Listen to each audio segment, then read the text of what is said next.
Víctor Hugo, no te me marchas, ¿no? Puedes aguantarme aquí. Porque está hablando con el embajador chino, Donald Trump. Vayámonos a escuchar al presidente de los Estados Unidos. Aquí le tienen hablando muy cerca del Día de la Victoria, que Estados Unidos ha movido al 8 de mayo. Y a ver qué nos dice también de la guerra comercial. Vamos a escuchar en directo a Donald Trump. Estamos en el especial de la FED. En 18 minutos conocemos la decisión de la Reserva Federal. Vamos con Trump. I noticed France, I noticed other countries all getting ready for Victory Day. And I said, that's sort of strange, because David just added something. He said, we also rebuilt the world. And I didn't have that, and I should have that. That was a big factor. But I noticed all of the countries, Russia, having a big day tomorrow. And by the way, they lost millions of people, and they were absolutely a major factor. But there was no major factor like us. We won the war, and we won it with the help of others. But everybody was celebrating, but the United States of America. Déjame que les interrumpa un pelín, que le interrumpa a Donald Trump, pero esto es la ceremonia de juramentación del embajador en la República Popular China, David Perdue. Saben que ha dicho Besen que se va a negociar el 10 de mayo sobre la guerra comercial. Vámonos a escuchar a Trump, perdonen. A reason that I'm very proud of, because he's been my friend for a long time. We're swearing in our next ambassador to the People's Republic of China. What timing, David, what timing? Only you could have picked this timing. It's your fault.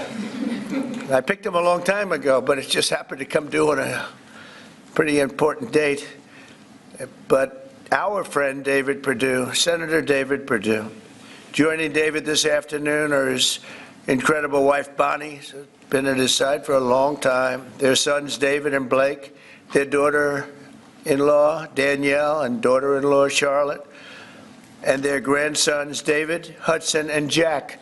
That's a beautiful family. Congratulations. I didn't think you had it in you, David. That's really something. That's pretty amazing. Look at that. Our new ambassador brings to this position a lifetime of experience at the highest levels of business and politics, and he is at the highest level. Over 4 decades in business, he rose to lead several major American corporations, including as the president and CEO of the footwear giant Reebok, where he did very well, he did a great job, and later CEO of Dollar General. Likewise, he did a great job. David also lived and worked in Singapore and Hong Kong for several years, developing a wealth of experience negotiating and doing tremendous business deals for lots of different leaders that he worked with. Le está dando, está dando Donald Trump una especie de relato del currículum, ¿no? David Perdue, que va a ser el embajador de Estados Unidos en China, no es un tema menor, sobre todo con la guerra comercial y con la tensión entre China y Estados Unidos. Está relatando todo ese currículum extenso de David Perdue. Estamos a la espera también de en 15 minutos conocer la decisión de la Reserva Federal. Era un día marcado en el calendario, miércoles 7 de mayo, en el que la Reserva Federal celebraba 6-7 de mayo su reunión del FONC. Lo vamos a conocer enseguida. Estamos a punto de conocer esa decisión de la Reserva Federal. Estamos viendo mientras esta presentación del nuevo embajador en China. Vamos a escuchar a Donald Trump. Overseas and promote peace in the region and in the world, and I'm confident that he will do an exceptional job. He's an exceptional man, and make our country very proud and make our country very safe too. So, David, I want to congratulate you. This is as big as it gets, and the timing is unbelievable. But it's time that we have somebody like this. This is a very, very extraordinary man, and you're going to do a fantastic job. And say hello to President Xi when you're over there, please, okay? Thank you very much. Marco, would you do the service? Thank you. You'll stand there and put your left hand and raise your right. Ahí está el juramento. Enseguida nos vamos a la Bolsa de Nueva York con Víctor Hugo para que nos cuente cómo vive el mercado los momentos previos a la decisión de la Reserva Federal.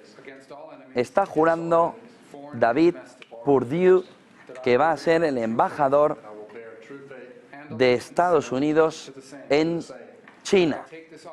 Uno de los cargos de representación ahora mismo, si no el más importante, por la necesidad de la diplomacia y de la mediación y de la intermediación del diálogo en un momento de guerra comercial como el que está viviendo el mundo desde la llegada de Donald Trump, sobre todo en la relación entre China y Estados Unidos, entre Estados Unidos y China. Aplaude Donald Trump.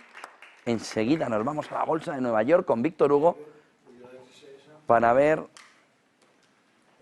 cómo se viven los momentos previos a la decisión de la FED. I want the world to know that I know this man personally. He loves this country, and I am glad to be your man in China. Thank you. Thank you, David. I think just for the sake of formality, here we go, David. Come on up. Come on up here, Bonnie. That's what it's all about, right? And now we send you on your La way. imagen que ya se ha hecho famosa, ¿no? Cuando enseña la firma, tamaño gigante, en el documento. No sé si le preguntan a Donald Trump.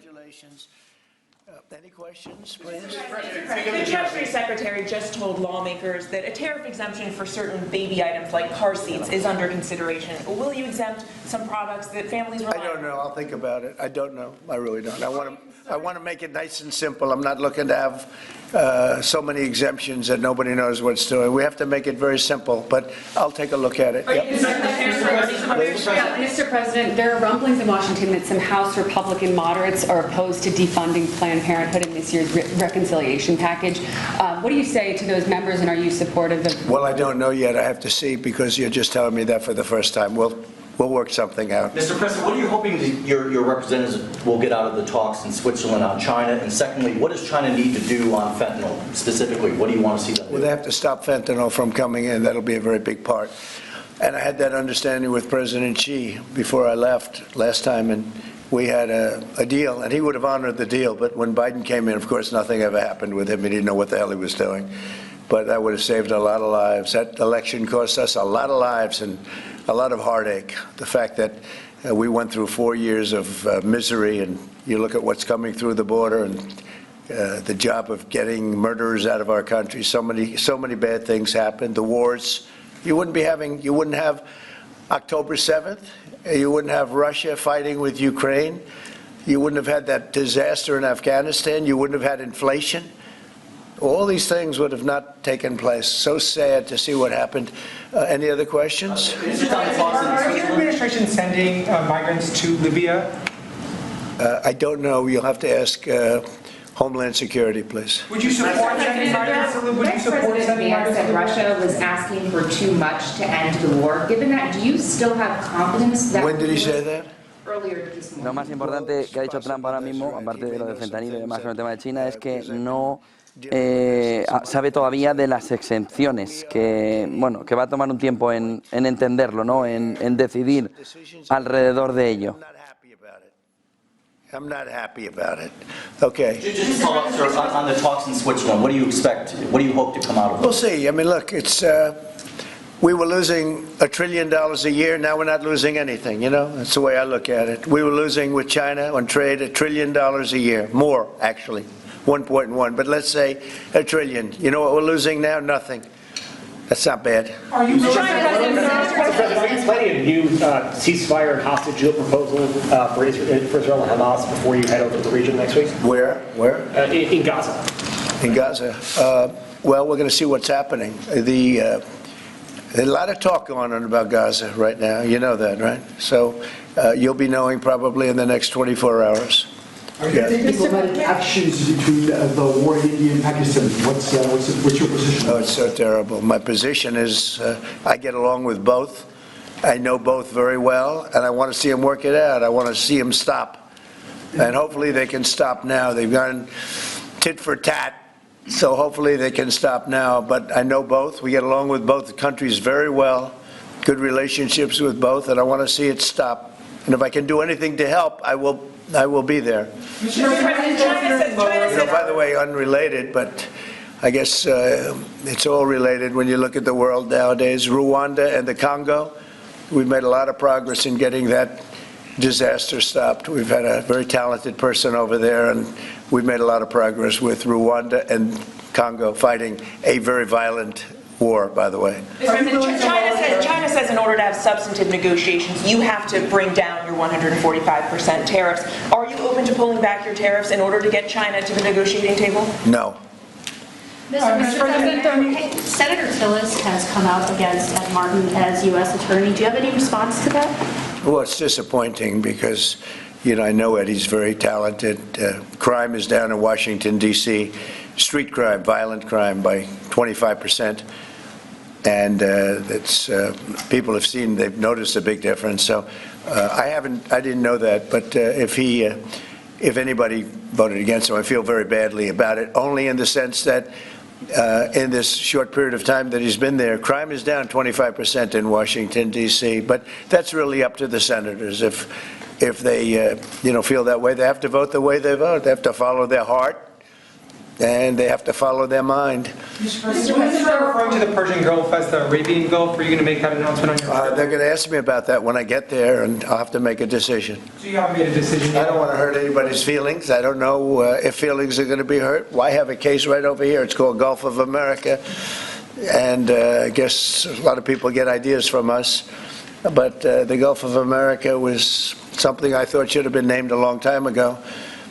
I'm going to be given a briefing on that. It was just done, and I'll make a decision. Is it the U.S. position that Iran can have an enrichment program as long as it doesn't reach a weapons? We haven't made that decision yet.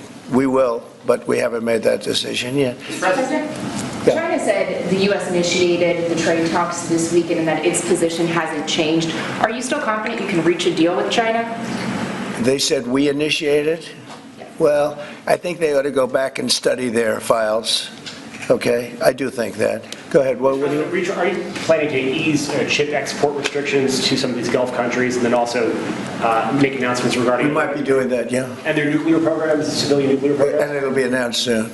And you're to help them develop some nuclear power. Well, we're going to take a look. We're going to take a look, but we had really a very good, as you know, we had a very good outcome with the Houthis, and we honor their word. I mean, they made a commitment, and we dealt with other countries that were close to them and their surrogates, and we honor all of their words. We'll see what happens, but I think, I believe that hopefully that's over with, and they'll leave the ships alone, just leave those ships alone.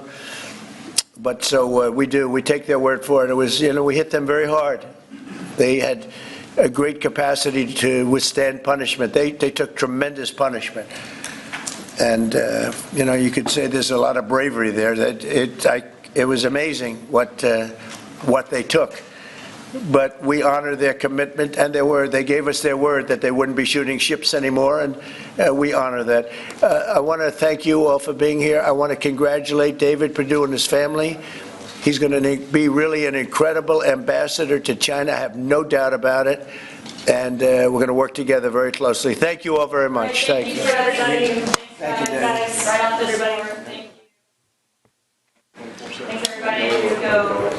Felix, come on over here. I want to Thanks, guys. 55 de la tarde, ha repasado todo, menos a Powell. No le han preguntado por la decisión de la Reserva Federal.